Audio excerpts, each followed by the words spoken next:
नमस्कार। रेडियो रिमझिम से प्रस्तुत है स्थानीय हालचाल। पहले मुख्य हालचाल।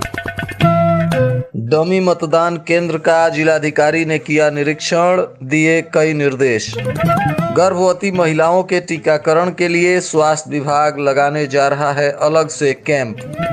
गंडक नदी ने 1300 परिवार के लोगों को खानाबदोश की स्थिति में पहुंचाया, एक निजी संगठन ने जारी की रिपोर्ट। आज से मतदान कर्मियों का प्रशिक्षण शुरू, लगभग 4500 मतदान कर्मी हुए शामिल। बिजली का करंट लगने से पंचदेवरी के रूपी बगही में एक युवक की मौत। स्थानीय हालचाल के इस अंक के साथ मैं अनिकेत मिश्र। अब हालचाल विस्तार से। आज शहर के तुरकहां उर्दू स्कूल कैंपस में मतदान कर्मियों का प्रशिक्षण जोर शोर से शुरू हो गया। इसी दौरान एक डमी मतदान केंद्र बनाया गया था, जिसको देखने गोपालगंज के जिलाधिकारी डॉक्टर नवल किशोर चौधरी पहुंचे और वहां मौजूद मतदान कर्मियों से एक एक कर उन्होंने बारीकी से जांच पड़ताल की और मतदान केंद्र पर मतदाता किस तरह से अपना मतदान संपन्न करेंगे, उन सभी प्रक्रियाओं को जिलाधिकारी के समक्ष करके दिखाया गया। वहां ईवीएम मशीन भी रखा गया था, जिस पर डमी मतदान करके जिलाधिकारी ने देखा। इसके बाद कई आवश्यक निर्देश भी उन्होंने मौजूद कर्मियों को दिए। मतदान केंद्रों पर मूलभूत सुविधाएं भी रहनी चाहिए, जिसको लेकर जिलाधिकारी ने निर्देश दिया। तो वहीं मतदान कर्मियों के प्रशिक्षण केंद्र में भी जिलाधिकारी पहुंचे। इस दौरान उनकी ट्रेनिंग को भी उन्होंने काफी गौर से देखा। स्वास्थ्य विभाग ने गर्भवती महिलाओं के लिए अलग से विशेष कैंप के आयोजन का निर्णय लिया है, जिसमें सिर्फ गर्भवती महिलाओं को कोविड का वैक्सीन दिया जाएगा। इसके लिए सभी स्वास्थ्य केंद्रों पर 9 सितंबर को पर्याप्त मात्रा में वैक्सीन उपलब्ध कराते हुए इस कैंप का आयोजन किया जाएगा। स्वास्थ्य विभाग ने इसके लिए तैयारी शुरू कर दी है, ताकि हर हाल में गर्भवती महिलाओं को भी इस टीके का लाभ दिया जा सके। इसके लिए स्वास्थ्य केंद्रों पर डॉक्टर्स भी तैनात रहेंगे, ताकि गर्भवती महिलाओं को वैक्सीन देने के बाद उनकी पूरी तरह से स्वास्थ्य जांच की जा सके। गंडक नदी के कहर से प्रतिवर्ष गोपालगंज जिले को काफी नुकसान उठाना पड़ता है। 1978 से गंडक नदी का यह कटाव शुरू हुआ है, जिसमें 2017 तक सिर्फ सदर अनुमंडल क्षेत्र में करीब 1750 परिवार गंडक के कटाव से विस्थापित हो गए हैं और बहुत से परिवार आज भी विस्थापन का दंश झेल रहे हैं। सदर अनुमंडल के आधा दर्जन प्रखंडों के दर्जनों गाँव हर साल गंडक के कटाव से अभी भी प्रभावित होते हैं। अब तक जिले के 2 दर्जन से ज्यादा गांव कटाव की भेंट चढ़ते हुए अपने अस्तित्व को मिटा चुके हैं। गंडक दियारा संघर्ष समिति के सर्वे के मुताबिक 1750 परिवार सदर अनुमंडल के दर्जनों गांवों से विस्थापित हुए, जिसमें 450 परिवारों ने किसी तरह अपना घर बनवा लिया है, लेकिन अभी भी 1300 परिवार ऐसे हैं जो इधर उधर तटबंधों पर, नहरों पर शरण लिए हुए हैं और खानाबदोश की जिंदगी जी रहे हैं। इनके लिए किसी तरह की सरकारी योजनाएं भी काम नहीं आ रही हैं। इन्हीं लोगों की सूची तैयार कर प्रशासन के सहयोग से इनके पुनर्वासन के लिए गंडक दियारा संघर्ष समिति के अनिल माझी निकले हुए हैं और गांव-गांव में ऐसे लोगों से मिलकर उनकी सूची तैयार करने में लगे हुए हैं। जिलाधिकारी डॉक्टर नवल किशोर चौधरी ने आज तुरकहां MM उर्दू हाई स्कूल में मतदान कर्मियों के प्रशिक्षण का उद्घाटन किया, जिसके बाद पूरे जिले में 3 स्थानों पर मतदान कर्मियों का प्रशिक्षण शुरू हो चुका है। थामे के मुखीराम विद्यालय में और गोपालगंज के DAV स्कूल में भी यह प्रशिक्षण आज से शुरू हो गया। आज के इस प्रशिक्षण में लगभग 4500 मतदान कर्मियों ने हिस्सा लिया और प्रशिक्षण प्राप्त किया।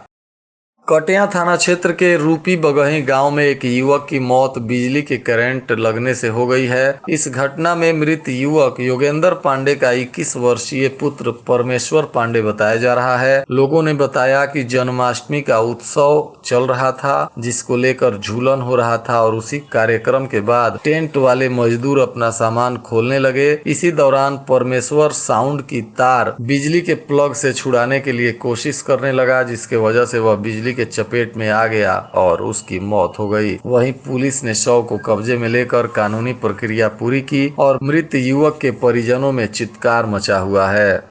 नेता प्रतिपक्ष तेजस्वी यादव 9 सितंबर को बैकुंठपुर आ रहे हैं, जिसके लिए पूरा राजद परिवार एक पैर पर खड़ा होकर उनके स्वागत की तैयारियों में जुटा हुआ है। इस दौरान बैकुंठपुर क्षेत्र में काफी संख्या में कटआउट लगाए गए हैं और पोस्टर बैनरों से पूरा बैकुंठपुर पटा हुआ है। प्राप्त सूचना अनुसार 12:30 बजे वे ब्लॉक मोड़ के दिघवा दुबौली स्थित स्वर्गीय देवदत्त बाबू के मूर्ति पर माल्यार्पण करेंगे। उसके बाद 1 बजे रेवतीर्थ उच्च विद्यालय के मैदान में एक आम सभा को संबोधित करेंगे। इनके साथ लगभग दर्जन भर से ज्यादा विधायक भी इस कार्यक्रम में शामिल हो रहे हैं। तेजस्वी यादव के आने की कार्यक्रम को सफल बनाने के लिए बैकुंठपुर के विधायक प्रेम शंकर यादव अपने पूरे दल बल के साथ दिन रात एक कर मेहनत में लगे हुए हैं।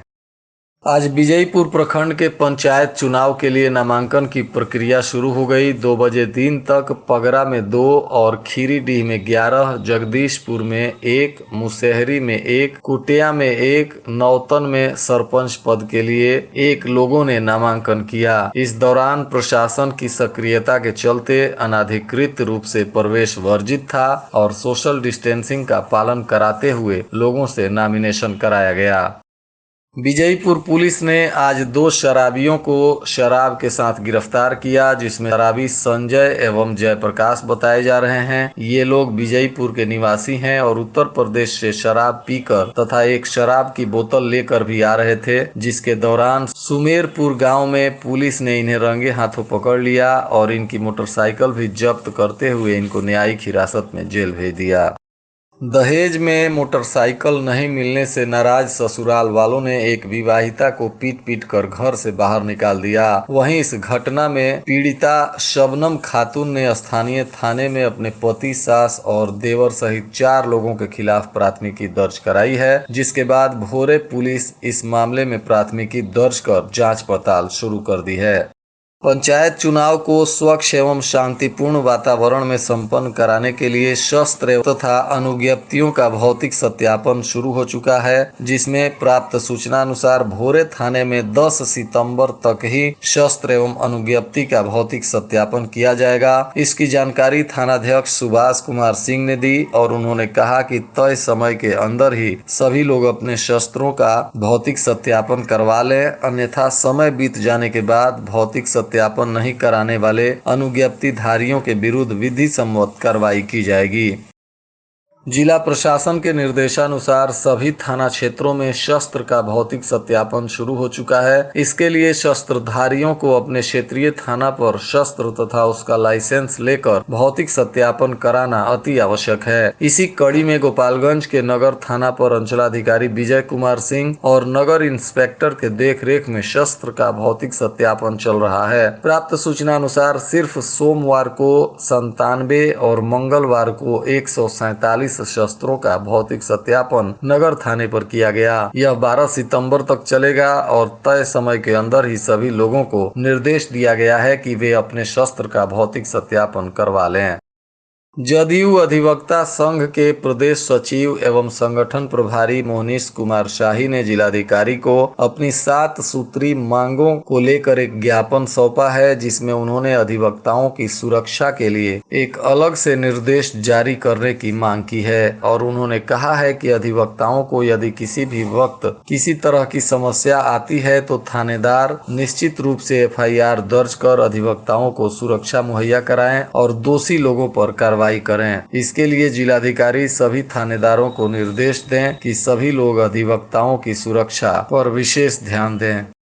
भोरे पुलिस ने गुप्त सूचना के आधार पर झरही नदी के किनारे धोबहा घाट पर यूपी से भारी मात्रा में शराब लाकर रखी गई थी, जिसे छापेमारी करते हुए भोरे पुलिस ने पकड़ा। प्राप्त सूचना अनुसार 50 कार्टून शराब वहां पुलिस को मिली है, जिसमें 2557 बोतल देशी शराब रखी गई थी। पुलिस ने सभी शराब को जब्त कर लिया है। हालांकि तस्कर भागने में कामयाब रहे, जिसके बाद पुलिस ने स्थानीय लोगों से जांच पड़ताल करते हुए तस्करों की पहचान कर ली है और उनके खिलाफ उत्पाद अधिनियम के तहत प्राथमिकी दर्ज की गई है। इसमें प्राप्त सूचना अनुसार पुलिस ने कई लोगों के खिलाफ नामजद प्राथमिकी दर्ज की है और उनकी गिरफ्तारी के लिए छापेमारी कर रही है।